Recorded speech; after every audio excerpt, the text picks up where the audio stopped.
Hey y'all, welcome to the Hunky Homemaker on YouTube.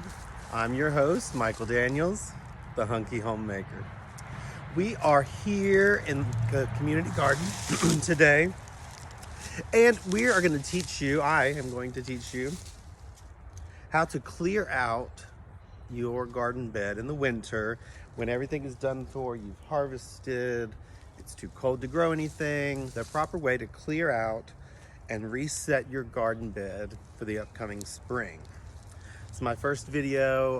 The point of this is really for me to learn about editing and shooting and things of that nature. So if there's any mistakes, it's going to be kind of rough. Thank you for being here with me nonetheless. So we have here our garden bed. This is one garden bed here in the community garden, and we're going to work on it. So first off, you want to have your correct gear. You want to do some old pants that you're not worried about. And it's cold today, so I've got on this old flannel, and my old trusty winter hat. But when gardening, it's not a beautiful job. You're going to get dirty, but you can still look hunky and handsome like me. So we got that. You want some good sturdy clippers to work with. Of course, a nice heavy-duty shovel. And that's all you need. And we're going to work with these to clear out our garden bed. First off, as you can see, we've got some large weeds, tall stuff. So what we want to do is clear all that out first. And all that's going into the compost pile. So if you don't have a compost pile, start one. They're easy. They're not difficult to maintain. And you get a lot of use out of it as well. And of course, they're good for the environment. So all we're going to do with that is start with our clippers, and we're going to clip down the lowest point that we can reach on these weeds, clear them out, and move them out of the way. So that is pretty much as simple as that. You clip and pull, right?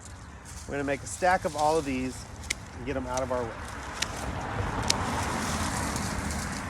Gardening is very rewarding, I have found, but it's also a lot of work.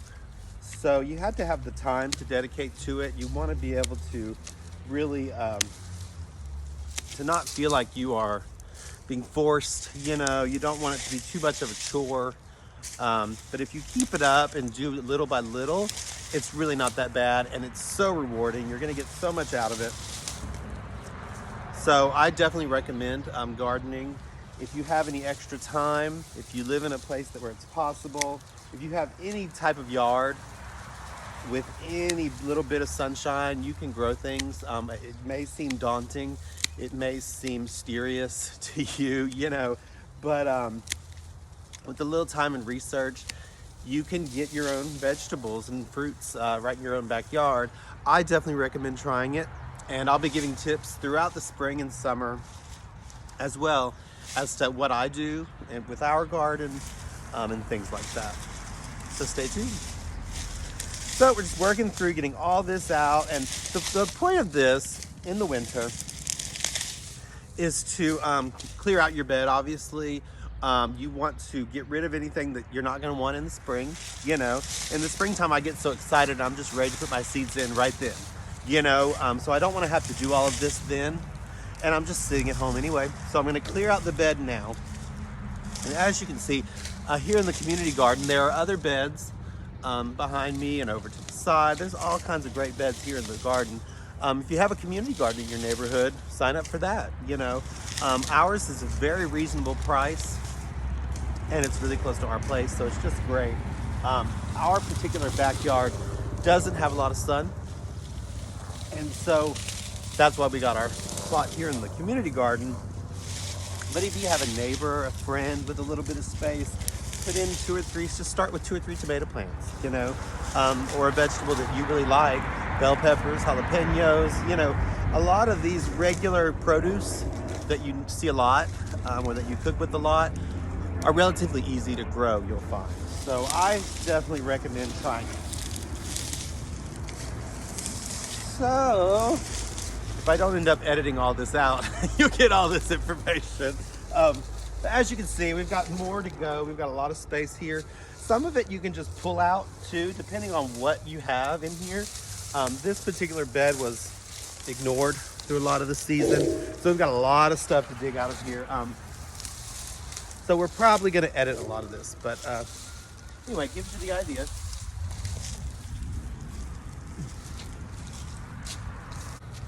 Look how hunky I look though.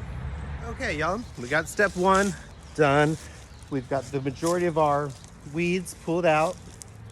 Still looking kind of rough, obviously, as you can see. But that's step one, and like I said, I put all that into the compost pile. Now we are outside in the garden, so you're gonna hear some neighborhood noises and things like that. I'll see how bad it sounds when I play it back. But that's what gardening is, it's outside. So we're gonna move on to the next step. Now, a lot of this is pretty straightforward and easy. If you're an expert gardener, obviously you know this stuff, but you can keep watching just because I'm so great. If you're not an expert gardener, that's what you're here for. We're teaching. And this is a pretty easy process. Like I said, it's just time consuming, but we've all got time. Make time. You'll be glad you did. So, next step is we're gonna dig everything up. We're gonna turn over the soil, as they call it. And all that is taking your shovel. You wanna go down about 6 or 8 inches. That's really it. Pull it up, turn it a little, and keep going. Simple as that. You can't really see it. Smart, let me back up a little. So like I said, not even the full spade of your shovel, about 3/4 of the shovel. Just enough to turn it around. And first we're just gonna go through kind of haphazardly. We're not gonna worry about every single inch of the garden.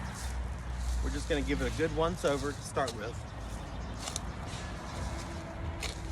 Now for me, as the Hunky Homemaker, my homemaking is never about perfection.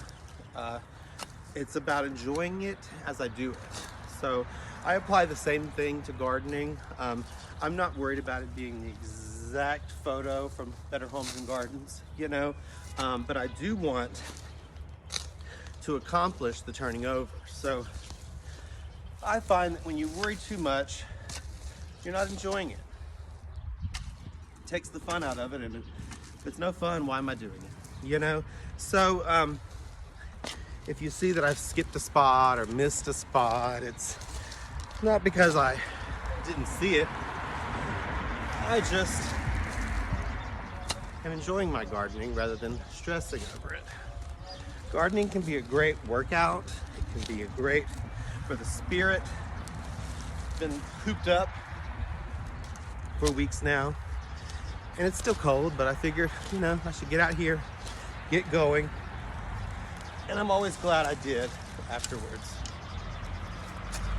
So that's gonna be step 2. Just give your whole garden a nice turn with your heavy-duty shovel until you've gotten it all turned at least once, just kind of dug up a little bit. And now I'm gonna start another video and see if I can edit this one into that one. We're learning, we're all learning together here, so thank you.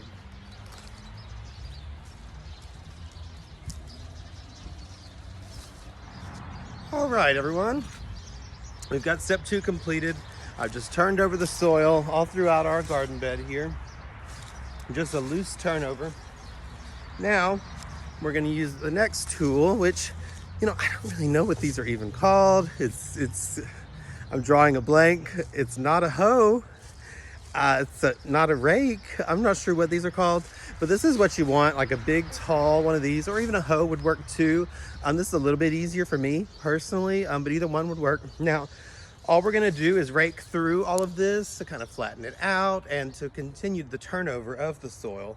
And we're just gonna go right through the garden again, just like we did before. So, and all I do with this is kind of dig and pull, just toss as you go. And you don't need to go too deep. You just want to give it a good tug, pull it across, and keep going, all right? So this again is a pretty easy step. None of this is too difficult. As long as you have the desire, you can be a gardener. Now, the other reason why we are preparing our bed for winter is that if you just leave things to grow and let weeds come in over the winter, or to let it just sit like it is, your garden will lose a lot of nutrients. It's going to lose a lot of moisture, and it'll be that much more difficult when you start again in the spring on your new saplings and seedlings. They are going to have a lot more difficulty getting started and being successful. So what you want to do after you've done your last harvest, late fall or winter, depending on your zone and where you live, when you're sure you've gotten what you're going to get out of your garden, just do this. Just turn over all your soil, give it a good turnover, and leave it. Now, what we're going to do in our next step is to use a little ground cover that was provided to us here at the community garden, and they're just seeds that are going to be short, easy growing ground cover. And what that does again is maintains the nutrients in the soil as well as keeping in your moisture. Another thing you can do is just to cover your garden in pine straw or hay. And there again, that keeps out weeds for one. It's going to maintain your moisture and maintain your nutrients. So any type of cover you can provide for your garden, be it ground cover, hay, or straw, all of the above are going to help in the spring with all of your new plants. And that's what you want, the best successful garden you can have. And if you do these easy steps, it'll be far worth it in the springtime, and your results are going to be that much better, and you'll be so glad you did. And as you can see, we've got our soil turned over now. Now, as I said, this is not an exact, perfect 100% cover up of our soil. In the springtime, when you are ready to plant, you're going to do this again. You're going to get rid of all of your either pine straw or hay or your ground cover crops and turn your soil over again. And in the spring, you'll want to do it much more detailed.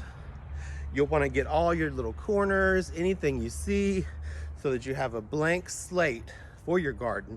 Now in the winter, it's not as important. Not much is going to be growing. You're not really going to have to worry about a lot of things. And that would just be an extra hour now that we are still going to have to do in the spring. So this in the winter is just a light tossing, and then sowing your cover up seeds, and that's all you're going to need to do. So we're going to move on to the next step.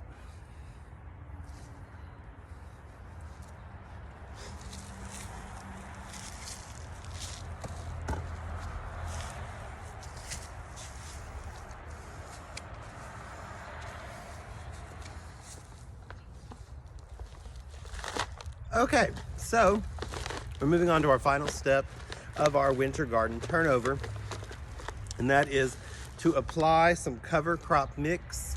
And like I said, this was provided to us here at the community garden. But if you have an at-home garden, you can buy these types of things at your local grower supply, at the hardware store, anywhere you buy plants. You'll be able to find that. And just, if you can't, of course you can always try the internet as well, but you want to shop local first, of course. So all you're gonna do is do a light spread of your seeds throughout the garden. It doesn't have to be a lot. It's not gonna take a lot. These are all spreading type of plants. They're vine-ish type, so they're not gonna need to have a bunch. Just give it a little covering. And then we're gonna go back across with our garden rake, I guess is what we're gonna call it, just to turn everything under. Easy as that.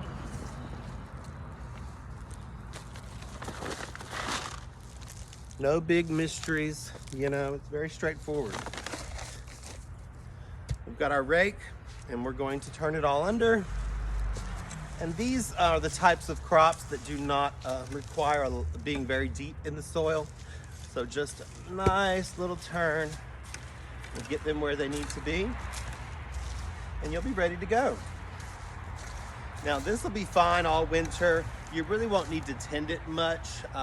You really won't need to water it or anything. These are the type of plants that do well in this region, and when you buy yours, that mixture will be suitable for your zone and your gardening region. So you're really not going to worry with it much. Give it a good turn, and that is it. Now we are ready to wait out the winter and prepare ourselves for our spring gardening. And like I said, we're going to do a nice turnover again in the spring. And there you have it. That is all you need to do to cover your garden for winter time. And like I said, if you'd rather do the hay or the wheat, then this step would be replaced with just covering wheat over your garden, or hay, or pine straw, whatever you have that's going to cover everything. And there again, that covering is going to keep in your moisture, keep in your nutrients. So there you have it. Thank you for joining us. Please join me again for a lot more home life and homemaking tips, tricks, and love from home with me, Michael, your hunky homemaker. Look how hunky I look though.